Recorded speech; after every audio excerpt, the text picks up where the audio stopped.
കേരളത്തിനകത്തും പുറത്തുമുള്ള രോഗികളുടെ ആശ്രയമാണ് തിരുവനന്തപുരത്തെ regional cancer centre. 2.75 ലക്ഷം രോഗികളാണ് വർഷം തോറും ഇവിടെ ചികിത്സ തേടുന്നത്.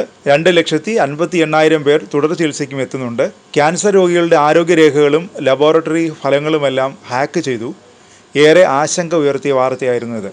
ഇപ്പോഴിതാ സൈബർ ആക്രമണത്തിന് ഹാക്കർമാർ ഉപയോഗിച്ചിരിക്കുന്നത് ഒരു വൈറസ് ബോംബാണെന്നുള്ള ഞെട്ടിപ്പിക്കുന്ന വിവരമാണ് പുറത്തു വരുന്നത്. RCCയിലേക്ക് ഹാക്കർമാർ ഒരു ഇമെയിലിലൂടെയാണ് ഈ വൈറസ് ബോംബുകൾ അയച്ചിരിക്കുന്നത്. സെർവറുകളെല്ലാം ഹാക്ക് ചെയ്തിട്ട് 3 ആഴ്ചയോളമായി.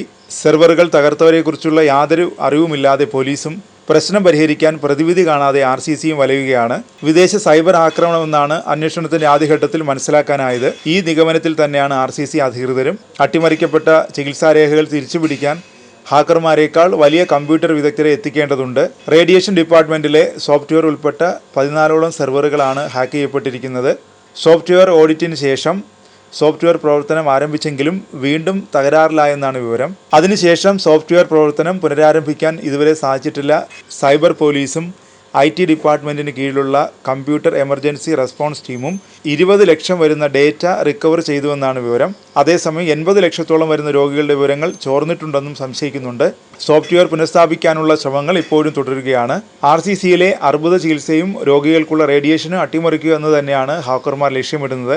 റേഡിയേഷൻ സോഫ്റ്റ്വെയർ അപ്ലോഡ് ചെയ്തിട്ടുള്ള സെർവറുകൾ ആക്രമിച്ചത് രോഗികൾക്ക് തെറ്റായ റേഡിയേഷനിലൂടെ അപകടമുണ്ടാക്കണമെന്ന ഉദ്ദേശത്തോടെയാണെന്ന് പോലീസ് സംശയിക്കുന്നത്. ലക്ഷക്കണക്കിന് രോഗികളുടെ ശസ്ത്രക്രിയ, റേഡിയേഷൻ, പതോളജി ഫലം എന്നിവയെല്ലാം സൂക്ഷിച്ചിരുന്ന സെർവറുകളാണ് ആക്രമിക്കപ്പെട്ടത്. അതേസമയം കഴിഞ്ഞ 9-ന് പോലീസ് എടുത്തിരിക്കുന്ന FIRൽ RCCയുടെ സെർവറുകൾ ഹാക്ക് ചെയ്തവരെക്കുറിച്ച് പറഞ്ഞിരിക്കുന്നത് പ്രതി ആരോ എന്നാണ്.